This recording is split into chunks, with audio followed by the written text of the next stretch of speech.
लोग कुछ विधियों का अध्ययन करेंगे जिसमें एक कहानी जो है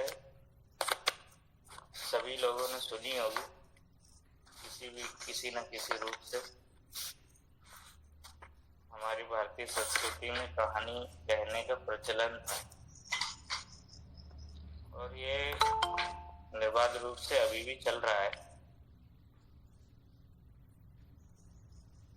सभी लोगों ने जो है कहानियां सुनी होंगी बचपन में, तो कहानियों के माध्यम से शिक्षण करना ये जो है बहुत ही प्रभावी तरीका है। योग शिक्षण में, खासकर योग शिक्षण में इसका प्रयोग किया जाना आवश्यक है, क्योंकि विज्ञान और सामाजिक विज्ञान के उनमें भी आवश्यकता होती है, वहां पे इस विधि का प्रयोग किया जाता है। मनोवैज्ञानिक सिद्धांत भी है कि व्याख्यान में कम रुचि लेते हैं विद्यार्थी और कहानी अधिक रुचि पूर्वक चुन ली जाती है। तो कहानी जो है बहुत सारे बड़े बड़े सिद्धांतों को, बहुत बड़ी बड़ी बातों को जो है कहानी के माध्यम से हम बहुत छोटे रूप में उसको समझा सकते हैं। दूसरी चीज है कि कहानी का जो संदर्भ है, जिस संदर्भ में कहानी कही जाती है, वो फिर विद्यार्थियों को याद रहता है। कहानियों के माध्यम से योग विषय का जो गूढ़तम ज्ञान है उसको भी हम सरलतम ढंग से अर्जित कर सकते हैं। विद्यार्थी क्या होता है कि जो मान लीजिए आप जब टीचिंग करेंगे, तो टीचिंग करेंगे, मान लीजिए आप कॉलेज में टीचिंग करेंगे, स्कूल में टीचिंग करेंगे,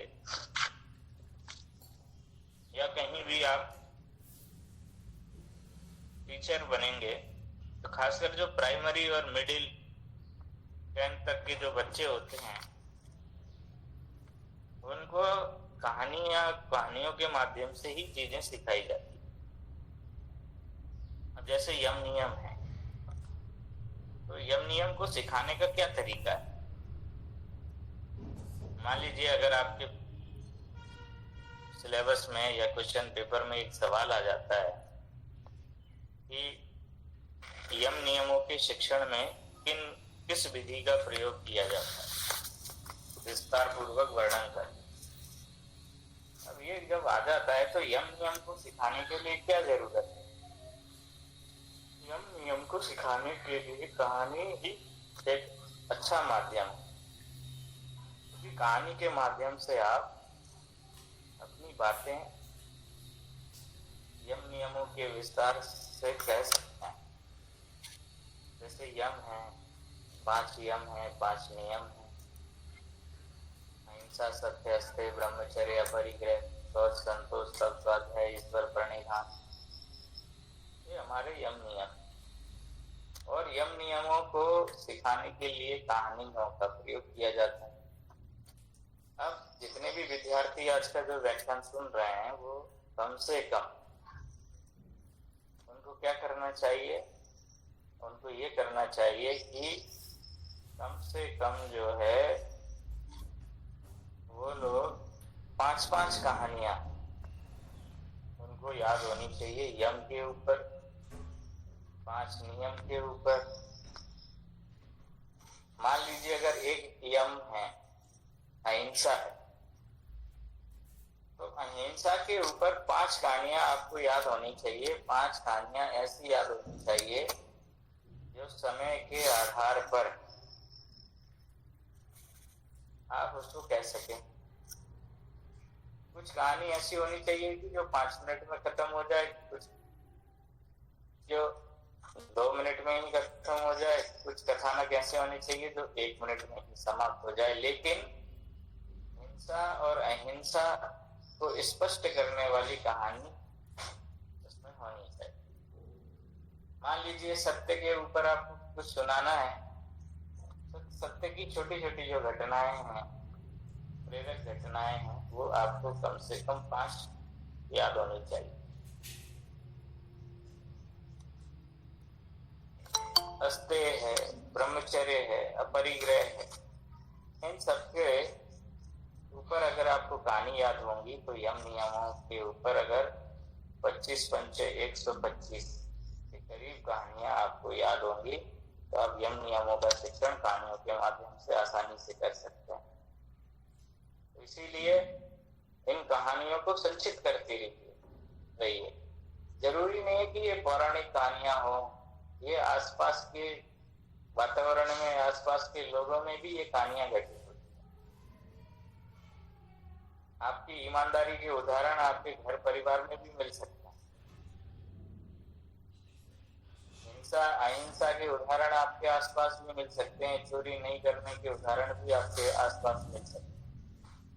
ढेरों ऐसी बातें हैं जो आपके आसपास मिल सकती हैं, तो उनका आप प्रयोग कर सकते हैं। समस्या ये है कि जब हम कहानी विधि को प्रयोग करेंगे तो सबसे पहले कहानी के चयन का आधार क्या होना चाहिए, एक सवाल है। कहानी के जो चयन का आधार है वो शिक्षक को पता होना चाहिए कि इस कहानी को क्यों वो बोलना चाहते हैं। तो हमेशा जब कहानी हमने 5-5 कहानियों के लिए क्यों कहा, वो इसलिए कहा कि विद्यार्थियों की उम्र, रुचि, उनकी मैच्योरिटी, जिसको परिपक्वता कहते हैं, वो ध्यान में रखकर कहानी का चयन करते हैं। छोटे बच्चे हैं, उनको बहुत बड़ी भारी कहानी भारी शब्दों में उसकी व्याख्या करना उनके लिए थोड़ा सा कठिन सा हो जाता है। लेकिन जैसे ही आप कहानी का जो आधार है, अगर आप उसकी उम्र और इन सब बातों को ध्यान में रखेंगे, उसकी मैच्योरिटी लेवल का ध्यान रखेंगे, कक्षा का स्तर का ध्यान रखेंगे, उस आधार पे जब आप कहानी का चयन करेंगे तब फिर जो है वो प्रभावी और अधिक समझ में आने वाली हो सकेगी। तो इस प्रकार से आप कहानियों का चयन करें। और दूसरा है अभिव्यक्ति और संप्रेषण। शिक्षक को कहानी विधि का प्रयोग करते समय अपनी अभिव्यक्ति की क्षमता और संप्रेषण कौशल का प्रयोग करना चाहिए। चेहरे की जो भाव अभिव्यक्ति है वो कहानी के अनुसार उसकी बदलती रहनी चाहिए।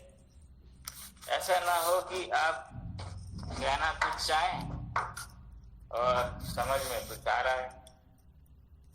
जैसे कहानियों में क्या होता है, ट्विस्ट होता है, भाव संवेदनाओं का एक प्रकार से उतार और चढ़ाव होता है। तो उन संवेदनाओं के साथ आपके जो अभिव्यक्ति है, जो भाव है, या जो एक प्रकार से आपकी क्या कहानी की लयबद्धता के साथ आपका मन, आपका व्यवहार भी लयबद्ध है। जब कहानी कोई कहता है तो हम उसमें मग्न हो जाते हैं। वो हंसता है तो हम हंस देते हैं, वो रोता है तो रोते हैं। पात्र की जो भी संवेदनाएं हैं उनके साथ हम अपने आप को जोड़ लेते हैं। तो ये जो अभिव्यक्ति और संप्रेषण है, ये शिक्षक में ये क्वालिटी होना बहुत ही आवश्यक है। अगर इस तरह की क्वालिटी शिक्षक में नहीं है तो फिर कहानी कहना मुश्किल हो जाएगा। दूसरा, शिक्षक को इस बात का ध्यान रखना चाहिए कि जब भी वो कहानी सुनाए तो इस प्रकार की सुनाए कि जिससे वो सजीव लगे। कहानी की विषय वस्तु, घटना, स्थल, पात्र सभी स्पष्ट हो जाए और विद्यार्थी पूरी तरीके से उससे जुड़ जाए। अगला जो फैक्टर काम करता है वो समय का है। समय कहानी को विषय के अनुरूप और समय सीमा में समाप्त होने वाली होनी चाहिए। इसीलिए हमने आपसे कहा कि 1 मिनट वाली कहानी, 2 मिनट, 5 मिनट, 10 मिनट।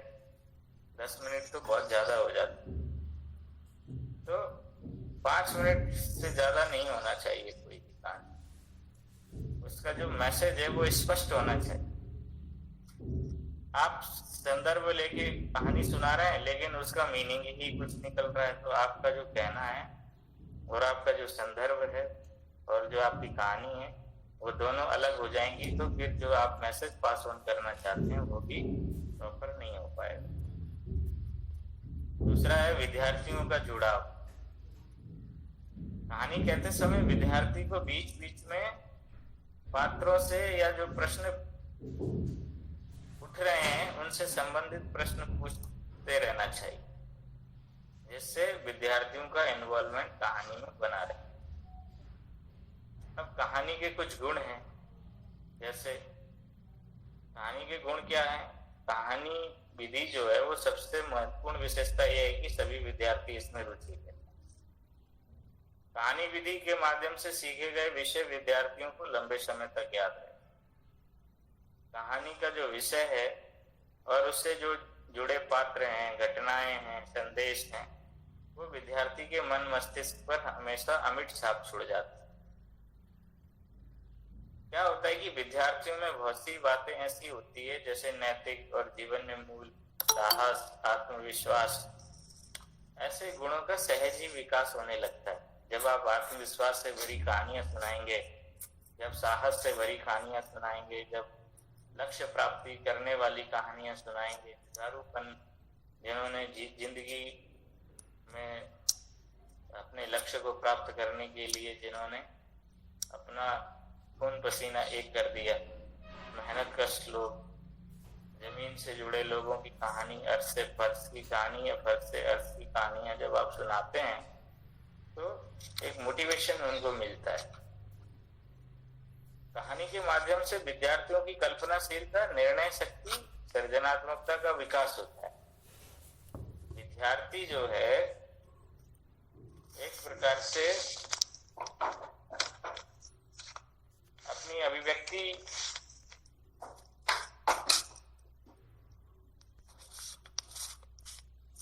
एक प्रकार से विद्यार्थी क्या है कि जब वो कहानियों को सुनता है तो वो सुनाने का भी प्रयास करता है।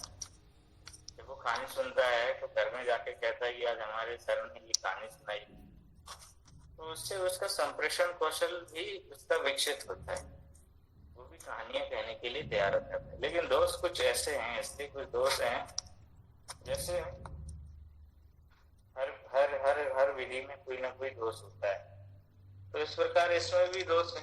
जैसे संपूर्ण विषयों का अध्ययन हम कहानी विधि के माध्यम से नहीं कर सकते। दूसरा, सभी शिक्षक जो है कहानी कहने में भी निपुण नहीं हो सकते। और कुछ लोग ऐसे होते हैं कि कहानी कहते तो हैं लेकिन सेंटिमेंट्स क्रिएट नहीं कर पाते हैं।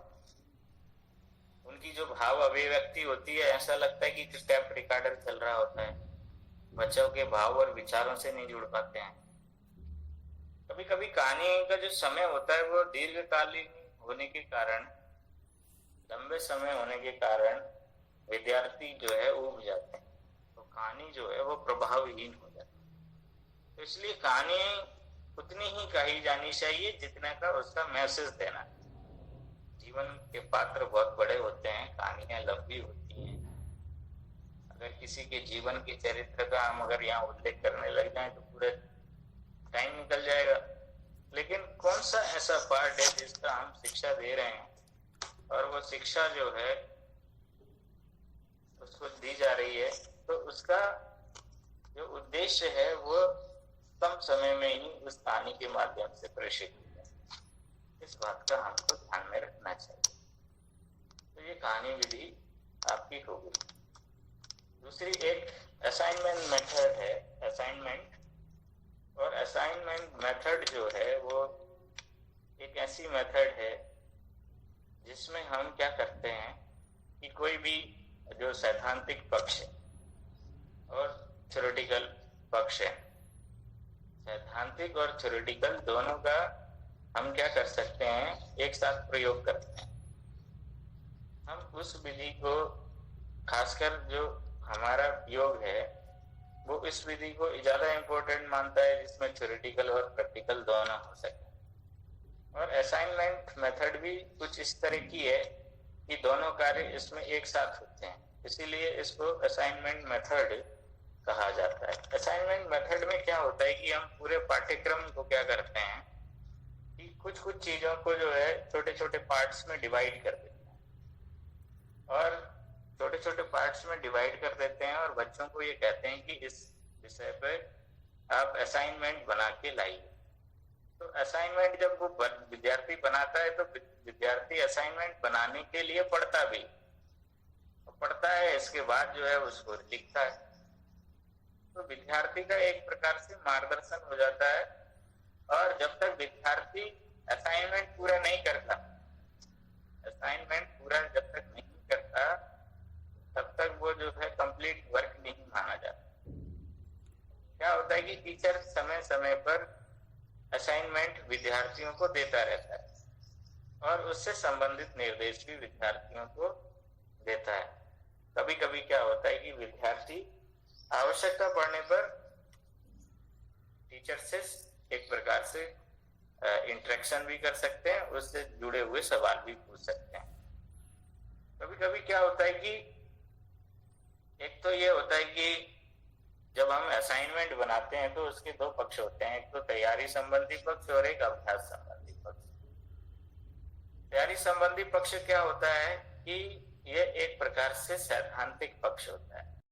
आप जब विभिन्न पक्षों को लेकर जो भी असाइनमेंट से रिलेटेड थ्योरीज हैं वो आप अपनी सॉल्व करते हैं, और सॉल्व करने के बाद जो है आप रिटर्न में उसको लिखते हैं, और उसको टीचर के दिशा निर्देशानुसार किस प्रकार लिखना है वो ये लिखता भी है, लिखवाता है, या ये कह लीजिए कि वो गाइड करता है। दूसरा जो है अभ्यास संबंधी पक्ष। अभ्यास का मतलब ये है कि जब टीचर जो है सैद्धांतिक पक्षों की जांच करता है, जब आप असाइनमेंट लेके जाते हो तो वो फिर क्या करता है, आपका चेक भी करता है। जैसे मान लीजिए टीचिंग प्रैक्टिकल नोटबुक आप बनाते हो तो हम क्या करते हैं, आपसे टीचिंग कैसे की जाती है ये भी हम आपसे पूछ लेते हैं कि किस प्रकार से आप टीच करोगे, आसन प्राणायाम को किस प्रकार सिखाओगे, या जो तुमने लिखा है वो सही लिखा है नहीं लिखा। तो इस प्रकार से ये प्रक्रिया चलती है। अब इसकी प्रक्रिया में जो असाइनमेंट मेथड है उसको चलाने के लिए किन किन बातों का ध्यान रखना चाहिए, तो इन बातों का ध्यान रखना चाहिए। जैसे पहला हो गया आवश्यक समय व कार्य, प्रॉपर वर्क एंड टाइम। आवश्यक समय व कार्य का मतलब ये है कि इस विधि की सफलता समय और कार्य पर निर्भर करती है। एक निश्चित समय के लिए विद्यार्थियों को असाइनमेंट दिया जाता है और उसे ये कहा जाता है कि एक हफ्ते के अंदर हमें ये चीज चाहिए। मान लीजिए जैसे हम आपसे स्वाध्याय कह रहे हैं तो ये भी एक तरीके का असाइनमेंट ही है। अब अगर आप कर रहे हैं तो अच्छी बात है, नहीं कर रहे हैं तो भी कोई वो नहीं है। लेकिन अगर आप असाइनमेंट करेंगे तो कुछ ना कुछ आप सीखेंगे, और सीखने के लिए हमेशा तैयार रहना चाहिए। असाइनमेंट मेथड इसीलिए ये जो है बहुत इफेक्टिव मेथड है, और विद्यार्थियों के डेवलपमेंट को ध्यान में रखकर ही असाइनमेंट दिया जाता है। कोई भी स्किल अगर किसी विद्यार्थी के अंदर डेवलप करनी है तो उससे रिलेटेड असाइनमेंट उसको दे दिया जाता है, और एक समय भी दे दिया जाता है ताकि उस समय में वो अपना असाइनमेंट कंप्लीट कर सके। अधिगम प्रणाली, विधि और उद्देश्य। जो असाइनमेंट मेथड है वो एक प्रकार से टीचर के ऊपर डिपेंड करता है कि वो क्या चीज सिखाना चाहता है, क्या उसकी जो लर्निंग प्रोसेस है वो क्या सीखना चाह रहा है। तो उस हिसाब से वो जो है, मान लीजिए जैसे हम लोग क्या करते हैं, हम लोग जो असाइनमेंट देते हैं आसन प्राणायाम मुद्रा बंद के ऊपर ही लगभग देते हैं, या जो पैथोलॉजिकल लैब्स हैं उनके ऊपर किस प्रकार से डाटा कलेक्शन करना है, ये भी असाइनमेंट का तरीका हो सकता है। या किसी टॉपिक पे आप कुछ भी लिखते हैं तो वो एक प्रकार से असाइनमेंट ही होता है। विद्यार्थियों की योग्यता और आयु या रुचि ऐसे कह सकते हैं, ये तीसरा पॉइंट है। तो टीचर क्या करता है, जब भी वो असाइनमेंट देता है तो विद्यार्थियों की रुचि के अनुसार भी वो देता है। ताकि विद्यार्थी अपने इंटरेस्ट के काम को ज्यादा आसानी से कर पाएगा। तो इसीलिए उस रुचि का भी ध्यान में रखना चाहिए। दूसरा है संदर्भ सामग्री की उपलब्धता। जो भी असाइनमेंट हम बच्चों को देते हैं क्या वो अवेलेबल है, इसकी भी श्योरिटी होनी चाहिए, ताकि ऐसा भी ना हो कि बच्चा परेशान होता घूमता रहे। तो विद्यार्थी जो है, जो भी संदर्भ सामग्री अगर उपलब्ध है तो उसी से जो है अपना असाइनमेंट वो कंप्लीट कर लेता है। दूसरा है जो भी आप इंस्ट्रक्शन दें, मतलब वो क्लियरिटी होनी चाहिए, क्लियरिटी ऑफ क्वेश्चन है, इंस्ट्रक्शन और डायरेक्शन। तो जो भी अध्यापक है या जो टीचर है, तो जिस असाइनमेंट के लिए वो कोई भी निर्देश देता है तो वो क्लियर कट होना चाहिए। किस समय जमा करना है, कौन सी चीजें उसको हैंडल करनी है, किस तरह से उसको काम करना है, ये जो है पहले से ही डिसाइड होता है या स्पष्ट होता है। दूसरा है प्रोग्रेस, लास्ट जो है वो प्रगति। अध्यापक को विद्यार्थियों की प्रगति के बारे में भी जानकारी होनी चाहिए कि जो उसने असाइनमेंट दिया है वो क्या, उसका क्या स्थिति है, या जो असाइनमेंट बच्चे कर रहे हैं उनके अंदर क्या डेवलपमेंट हो रहा है। तो ये एक प्रकार से जब आप प्रोग्रेस रिपोर्ट आप देखते हो तो प्रोग्रेस रिपोर्ट हमेशा हर विद्यार्थी की देखनी चाहिए कि ये असाइनमेंट कंप्लीट कर रहा है नहीं कर रहा है। तो उससे ये पता लग जाता है कि विद्यार्थी कितना सिंसियर है या कितना वो सीख रहा है। अब इस मेथड के कुछ गुण हैं, कुछ मेरिट्स हैं, कुछ डिमेरिट्स भी हैं। तो जो गुण है वो ये है कि असाइनमेंट मेथड से क्या होता है कि टीचर जो है स्टूडेंट को इंडिविजुअली इसमें असेस करता है, क्योंकि व्यक्तिगत रूप से वो हर स्टूडेंट्स का जो एक प्रकार से प्रेजेंटेशन है। कभी कभी हम क्या होता है कि किसी भी विद्यार्थी को असाइनमेंट उसके रुचि के अनुसार देते हैं, तो ये असाइनमेंट के टॉपिक्स भी अलग अलग हो सकते हैं।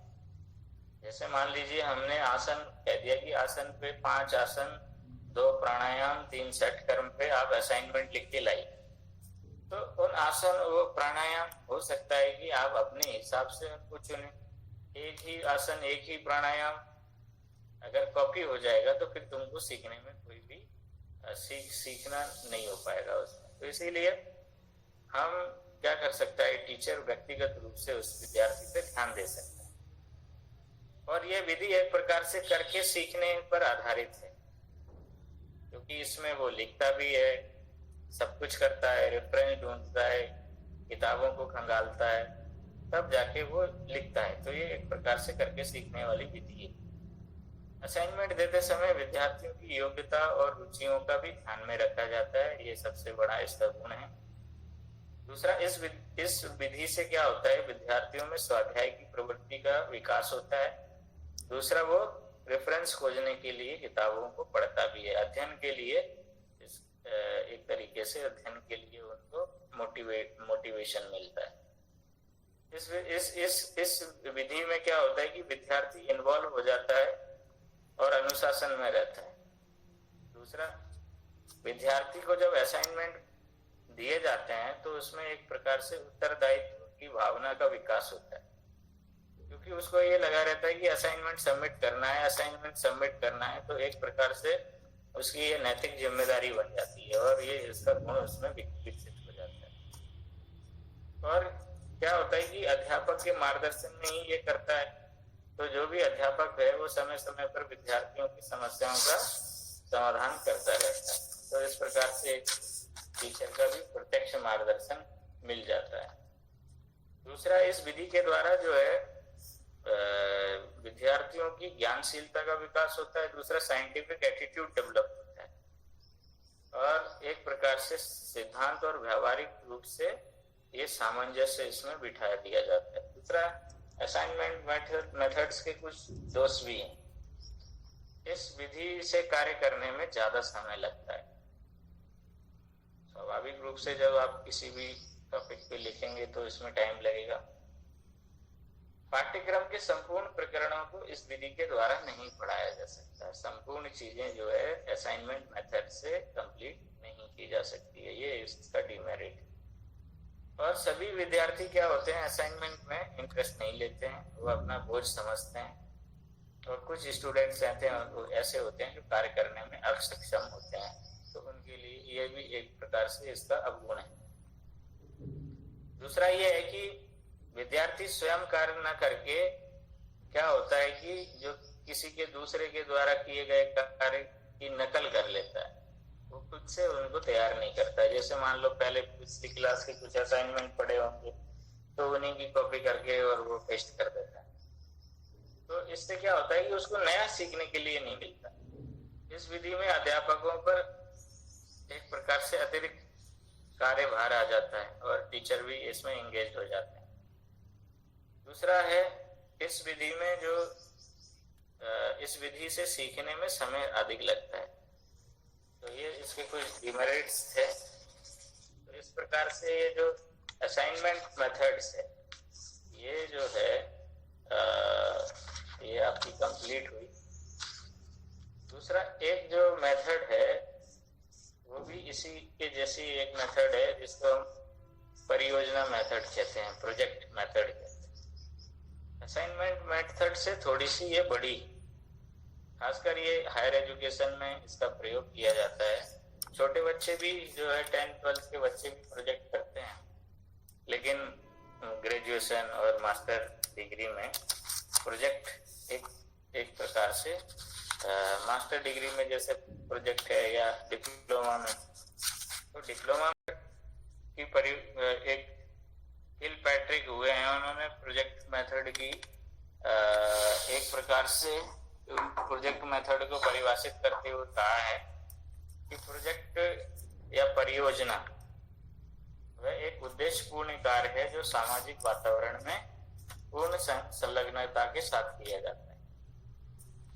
दूसरा, किसी और विद्वान ने इसको परिभाषित करते हुए कहा है कि प्रोजेक्ट इच्छा अनुसार, क्या किसके अनुसार, इच्छा अनुसार ऐसा कार्य है, इच्छा अनुसार ऐसा कार्य है जिसे स्वाभाविक परिस्थितियों में पूर्ण किया जाता है। कुछ और भी है, प्रोजेक्ट एक इच्छा अनुसार ऐसा कार्य है जिसे रचनात्मक प्रयास हो और जिसका कुछ सकारात्मक परिणाम हो।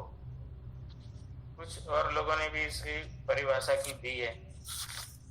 तो उसका जो परिभाषा का मूल जो है वो ये है कि परियोजना जो मेथड है, परियोजना मेथड वैसी मेथड है जिसमें विद्यार्थी अपने रुचि के अनुसार सब्जेक्ट को चुनता है और उसके बाद उसको जो है चाहे तो वो लेबोरेटरी में, चाहे वो बाहर किसी इंडस्ट्री में, किसी संस्थान में वो प्रोजेक्ट करता है। जैसे साइंस के जो प्रोजेक्ट होते हैं, तो हो सकता है कि जैसे मान लीजिए हमारे यहाँ बगल में पड़ोस में भी फार्मा है, तो जो भी फार्मास्यूटिकल इंडस्ट्रीज हैं वहाँ पे बड़ी लैब होती है, मेडिसिन का प्रोडक्शन होता है। तो जो सैद्धांतिक रूप से वो पढ़ता है तो वो वहाँ पे उस ड्रग से रिलेटेड ही एक्सपेरिमेंट करने के लिए वहाँ प्रोजेक्ट के रूप में कोई भी एक विषय का चयन करके और वो चला जाता है। तो कहने का तात्पर्य यह है, जैसे मान लीजिए एमसीए के विद्यार्थी हैं, तो एमसीए के विद्यार्थी जहाँ भी कंप्यूटर से रिलेटेड जो भी काम होते हैं वहाँ पे वो अपना प्रोजेक्ट पूरा करते हैं। तो ऐसे ही योग वाले विद्यार्थी भी हैं जो अपना प्रोजेक्ट बाहर भी पूरा कर सकते हैं, कहीं यूनिवर्सिटी में, कहीं जहाँ भी योग सिखाया जा सकता है वहाँ पे उसको पूर्ण कर सकते हैं। रिसर्च, अब यहाँ पे ये है कि परियोजना कार्य कई तरीके का हो सकता है, जिसमें रिसर्च बेस्ड भी प्रोजेक्ट हो सकते हैं, थ्योरेटिकल भी हो सकते हैं और एम्पेरिकल भी हो सकते हैं। तो इसमें क्या होता है, इसमें केवल स्टूडेंट क्रियाशील होता है। गाइड जो भी होता है, प्रोजेक्ट का गाइड जो होता है, निर्देशक होता है, वो केवल गाइड करता है, लेकिन विद्यार्थी अपने, जब तुम इतने दिन पढ़ लोगे तो बहुत सारी चीजें तुम्हारे दिमाग में आएंगी, बहुत सारे विषय तुम्हारे दिमाग में आएंगे। तो उन विषयों को आप किस प्रकार से परिभाषित करेंगे, आप किस प्रकार से डील करेंगे, तो वो भी एक बड़ा इम्पोर्टेंट कार्य है। तो जैसे परियोजना जो विधि है, तो कई प्रकार के प्रोजेक्ट हो सकते हैं। जैसे रचनात्मक परियोजना। रचनात्मक परियोजना का मतलब है जो भी कंस्ट्रक्शन, एक प्रकार से कंस्ट्रक्टिव जो प्रोजेक्ट है, वो विद्यार्थी क्या करता है, अपने एक प्रकार से कोई नई चीज, जैसे मान लीजिए आपको बहुत सारे बायोलॉजिकल टेस्ट सिखाए जाते हैं। अब इस समय तो वो संभव नहीं है, जैसे थर्मामीटर है ना, यूरिन टेस्ट है, ब्लड टेस्ट है, टेम्परेचर की टेस्ट है। तो जैसे मान लीजिए आप कोई भी अभ्यास कर रहे हैं, तो आपके दिमाग में कुछ नया आता है, तो उसको किस प्रकार से आप इन्वेस्टिगेट करेंगे।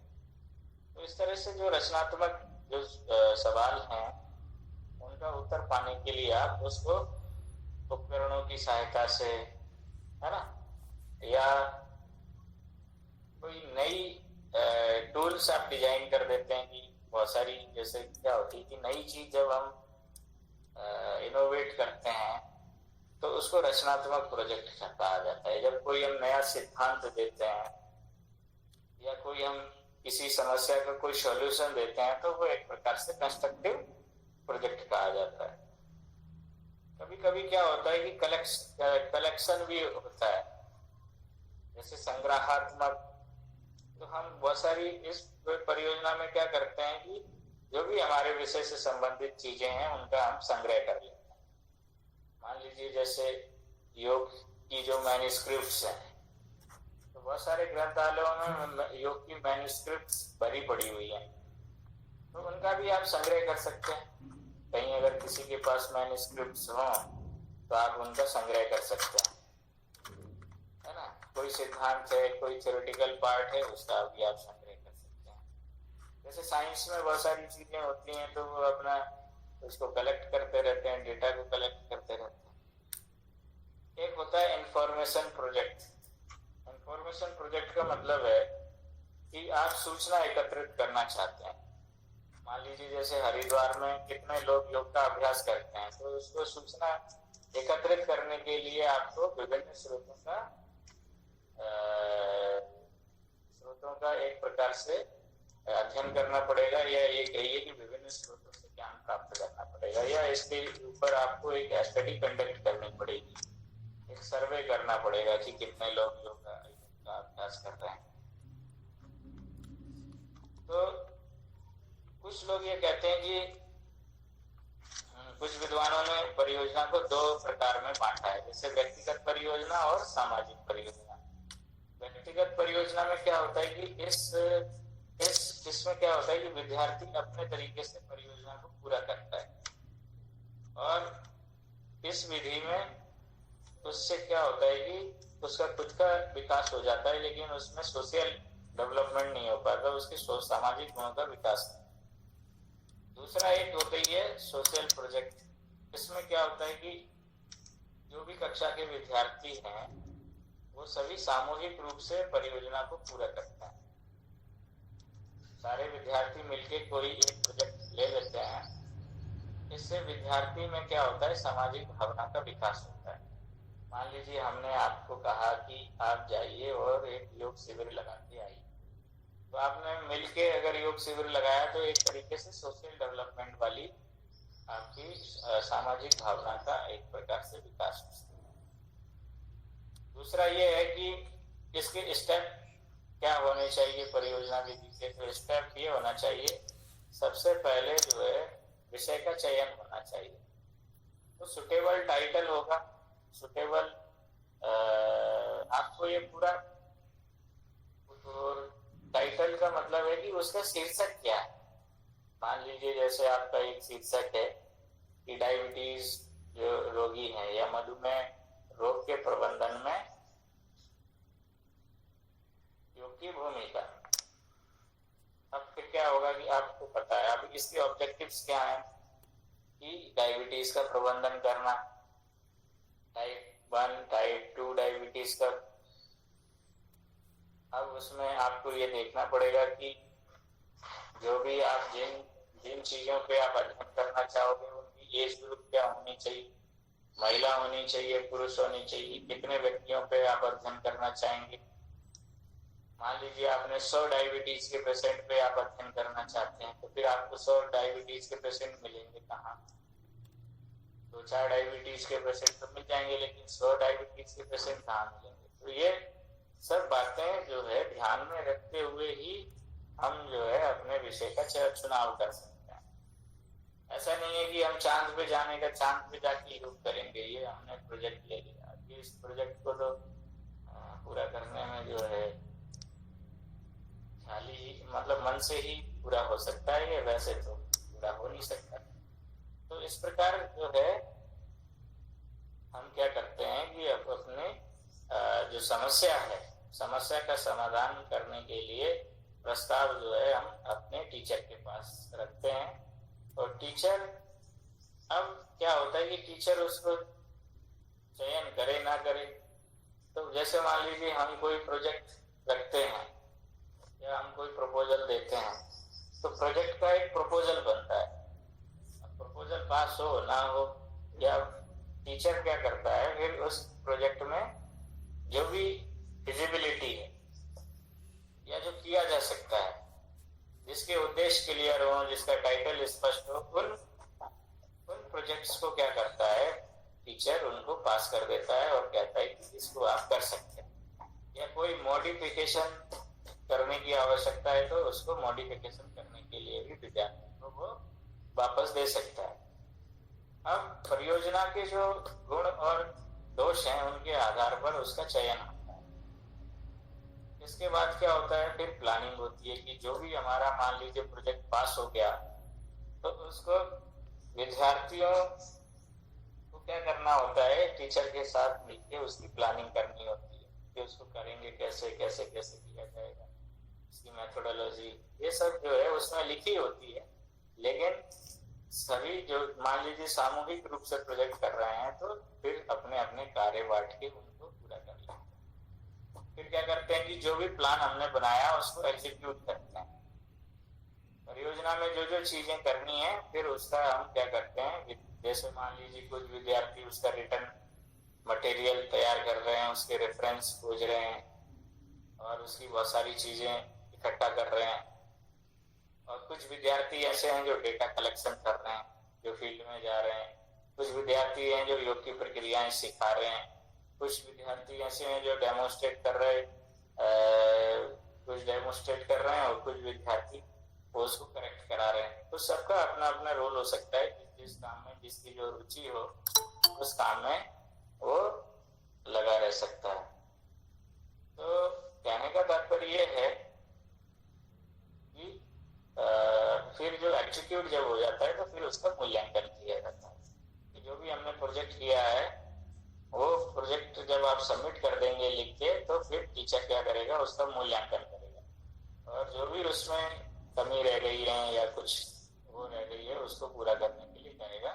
और उसके आधार पर फिर जो है मार्किंग होती है कि विद्यार्थी को जो दिया गया था असाइनमेंट या ये प्रोजेक्ट दिया गया था, तो उसमें उसके जो ऑब्जेक्टिव्स हैं या उद्देश्य हैं वो किस सीमा तक जो है वो पूर्ण हुए और किस सीमा तक पूर्ण नहीं हुए। तो जो कमी रह गई है उसका फीडबैक भी दिया जाता है। दूसरा ये है कि अब रिकॉर्डिंग का मतलब है कि जो भी परियोजना है उसको उससे संबंधित डेटा जो है उसका सामग्री को क्या करते हैं, पूरा एक विवरण तैयार कर लिया जाता है, संक्षिप्त विवरण तैयार कर दिया जाता है, एक रिपोर्ट बना दी जाती है। तो रिपोर्ट जब बन जाती है तो वो प्रस्तुत कर दी जाती है। इसके बाद क्या होता है कि इसमें टीचर का क्या रोल है प्रोजेक्ट में, तो एक प्रकार से वो गाइड की भूमिका निभाता है और विद्यार्थियों को मोटिवेट करता है, सहानुभूतिपूर्ण व्यवहार रखता है और विद्यार्थियों को प्रोजेक्ट पूर्ण करने के लिए मोटिवेट करता रहता है। समय समय पर विद्यार्थियों के सहायता भी करता है और कोई आवश्यकता के अनुसार अगर कहीं वो विद्यार्थी को समस्या लगती है कि ये नहीं हो पा रहा है तो फिर वो टीचर उनको गाइड करता है। अध्यापक वास्तविक समस्याओं की परिस्थिति में आवश्यक दिशा प्रदान करता है। दूसरा, आवश्यकता पड़ने पर अध्यापक परियोजना संबंधी समस्याओं को भी सुलझाने का काम करता है। ऐसी बहुत सारी चीजें हैं, तो टीचर एक प्रकार से इसमें इम्पोर्टेंट रोल अदा करता है। परियोजनाओं के कुछ गुण हैं और कुछ दोष भी। जैसे एक प्रकार से परियोजना जो है वो पूरी तरीके से वैज्ञानिक और मनोवैज्ञानिक प्रक्रिया। इस विधि से क्या होता है, बालक का जो है संपूर्ण विकास होता है। शरीर भी काम कर रहा है, मन भी काम कर रहा है, उसका व्यवहार भी काम कर रहा है, चिंतन भी और परिश्रम सब उसमें होता है। भागता है, दौड़ता है, सब कुछ होता है इसमें। तो एक प्रकार से ये परियोजना जो मेथड है वो बच्चे का ओवरऑल डेवलपमेंट करती है। परियोजना विधि में क्या होता है कि कार्यों को चुनने की स्वतंत्रता होती है। बच्चे की रुचि के आधार पर वो अपना प्रोजेक्ट का विषय चयन करते हैं और फिर उस पर काम भी करते हैं। तो इससे जो है ये उसकी गुण है। दूसरा, इसमें क्या होता है कि टीचर और स्टूडेंट दोनों मिलकर काम करते हैं। तो इसमें क्या होता है कि सहयोग की भावना का विकास होता है। ये जो मेथड है इसमें क्या होता है कि विद्यार्थी स्वयं करके देखता है। इससे आत्मविश्वास, आत्मनिर्भरता, एक प्रकार से उसका डेवलपमेंट होता है, सेल्फ डेवलपमेंट होता है। इसमें क्या होता है कि सीखने के नियमों में जैसे लॉ ऑफ रीडिंग, तत्परता का नियम, अभ्यास का नियम, प्रभाव का नियम, ये सारे के सारे नियम इसमें लग जाते हैं। इस विधि में क्या होता है कि विद्यार्थी के लिए एक विकास के लिए समान अवसर प्राप्त होता है और ये विधि जो है विद्यार्थी के चरित्र निर्माण में भी सहायक है। और ये कई विषयों से संबंध होने के कारण भी इसमें इंटरडिसिप्लिनरी प्रोजेक्ट भी होते हैं। दूसरी चीज ये है कि इस विधि का अगर परिणाम अच्छा होता है तो ये विद्यार्थियों के लिए मोटिवेशन का काम करता है। और दूसरा, विद्यार्थियों में समस्या के सॉल्यूशन के लिए, या ये कह लीजिए कि कोई भी समस्या को समाधान करने के लिए विद्यार्थियों का एटीट्यूड डेवलप होता है। अब इसके कुछ अवगुण भी हैं। जैसे अवगुण क्या क्या है कि इस विधि में क्या होता है कि ये विधि थोड़ी सी महंगी खर्चीली है, क्योंकि इसके लिए प्रोजेक्ट के लिए बाहर जाना पड़ता है, टाइपिंग करानी पड़ती है, किराया लगाना पड़ता है, तो इसलिए ये महंगी। दूसरा, संपूर्ण पाठ्यक्रम इस विधि से नहीं पढ़ाया जा सकता, ये इसकी डिमेरिट्स है। और निश्चित समय में इस अवधि को पढ़ाना कठिन कार्य हो जाता है, क्योंकि प्रोजेक्ट एक दिन में पूरा नहीं होता। प्रोजेक्ट के लिए महीने, 15 दिन, 2 महीने, 6 महीने का समय होता है, तब जाके वो प्रोजेक्ट बनता है। इसमें अभ्यास का कोई स्थान नहीं है, क्योंकि ये तो करके सीखने वाली विधि है। इसमें क्या होता है कि विद्यार्थियों का अधिकांश समय इस क्रिया में ही लग जाता है। साहित्यिक विषय पढ़ने से छूट जाते हैं और फिर उनको पढ़ने का समय नहीं बच पाता, क्योंकि वो प्रोजेक्ट में ही लगा रहता है। तो ये भी इसका एक डिमेरिट्स है। दूसरा, ये विधि जो है वो प्रत्येक विद्यार्थी के लिए लाभदायक सिद्ध नहीं होती। कुछ लोग ही जो है प्रोजेक्ट में इंटरेस्ट लेते हैं। परियोजना से संबंधित जब साहित्य उपलब्ध नहीं होता है या रिलेटेड रिसर्च उपलब्ध नहीं होती, तब भी दिक्कत इसमें आती है। इस विधि में क्या होता है कि कभी कभी जब हम समय के अनुसार काम नहीं करते हैं तो ये प्रोजेक्ट जो है लंबा भी खिंच जाता है। दूसरा ये है कि इस विधि के लिए हमें बहुत सारे उपकरणों की भी आवश्यकता होती है, टूल्स की आवश्यकता होती है, रेफरेंस लाइब्रेरी की आवश्यकता होती है। कभी कभी ये चीजें हमें उपलब्ध नहीं हो पाती हैं, इसकी वजह से भी परियोजना में दिक्कत आती है। तो ये आज आपके पास ये कह लीजिए कि बहुत सारी टीचिंग मेथोडोलॉजीज हमने आपको पढ़ा दी हैं और कुछ जो है आप स्वयं भी पढ़ सकते हैं। तो ये जो हमने विधियां जो आपको पढ़ाई हैं ये एक प्रकार से ये पूर्ण हो गई है। और कुछ विधियां ऐसी हैं जैसे इंडिविजुअल टीचिंग। तो इंडिविजुअल टीचिंग में हम चलो ये हम कल चर्चा करेंगे। आज की बात यहीं समाप्त करते हैं।